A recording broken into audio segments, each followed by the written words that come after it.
जय हिंद दोस्तों, मैं रविंद्र कुमार आप सभी का हार्दिक स्वागत करता हूं। साथियों, आज आप हमारे साथ पढ़ने वाले हैं विभिन्न प्रतियोगी परीक्षाओं में बार बार पूछे जाने वाले संस्कृत साहित्य के वेरी इंपॉर्टेंट प्रश्न।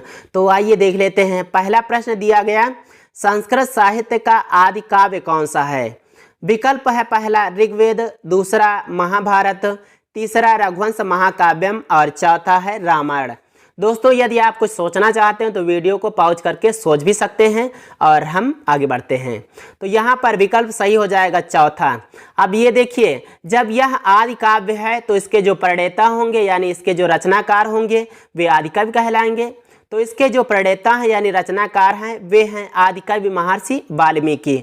रामायण की बात करें तो इसमें 7 कांड हैं। इसे चतुर्विंशत सहस्री संहिता भी कहते हैं। चतुर्विंशत माने होता है 24 और सहस्री माने होता है 1000, यानी इस महाकाव्य में 24,000 श्लोक हैं, इसलिए इसे चतुर्विंशत सहस्री संहिता कहते हैं। दूसरा प्रश्न है, निम्नलिखित में से आर्ष काव्य कौन सा है? तो पहला विकल्प दिया गया है नैषधि चरितम, दूसरा शिशुपाल वधम, तीसरा महाभारत और चौथा है हर्ष चरितम। दोस्तों, आर्ष काव्य की बात करें तो जो ऋषियों से संबंधित काव्य होता है उसे आर्ष काव्य कहते हैं। तो आप समझ गए होंगे कि यहाँ पर तीसरा विकल्प सही होना चाहिए, यानी महाभारत। दोस्तों, इस महाभारत नामक महाकाव्य में 18 पर्व हैं। इसे जय आख्यम भी कहते हैं।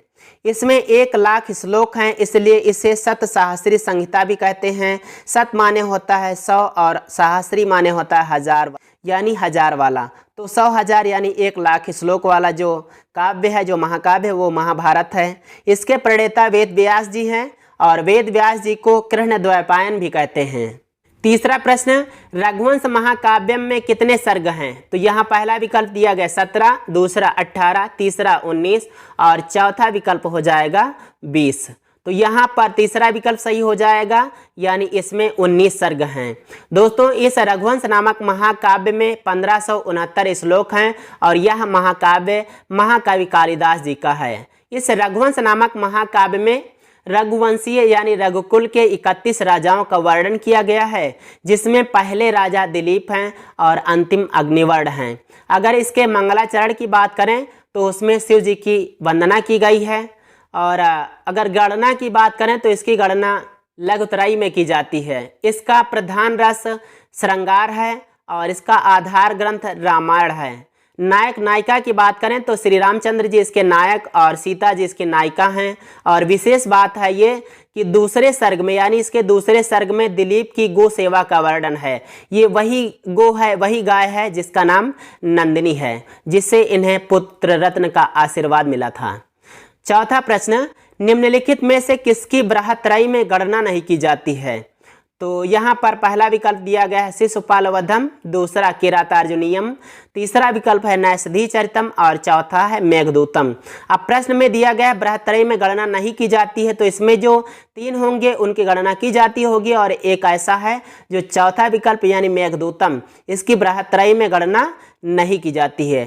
तो इसकी किस में गणना की जाती है? दोस्तों, इसकी गणना लघुत्रयी में की जाती है। यह खंड काव्य है यानी गीत काव्य भी है ये, और इसके रचनाकार महाकवि कालिदास जी हैं। इसमें दोस्तों 2 खंड हैं, पूर्व मेघ और उत्तर मेघ। इसके पूर्व मेघ में 63 श्लोक हैं और उत्तर मेघ में 52 श्लोक हैं। कुल मिलाकर इस खंड काव्य में, इस गीत काव्य में 115 श्लोक हैं। इसका प्रधान रस श्रृंगार है, वही वियोग पक्ष वाला यानी वियोग श्रृंगार।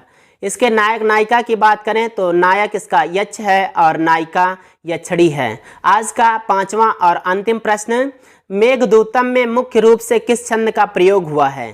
तो यहाँ पहला विकल्प दिया गया है मंदाक्रांता, दूसरा शार्दूल विक्रीडित, तीसरा स्रगधरा और चौथा है शिखरड़ी। दोस्तों, यहाँ पर पहला विकल्प सही होगा, यानी मंदाक्रांता। अभी कुछ पॉइंट बाकी थे इस मेघदूतम से, वे हम बता देते हैं।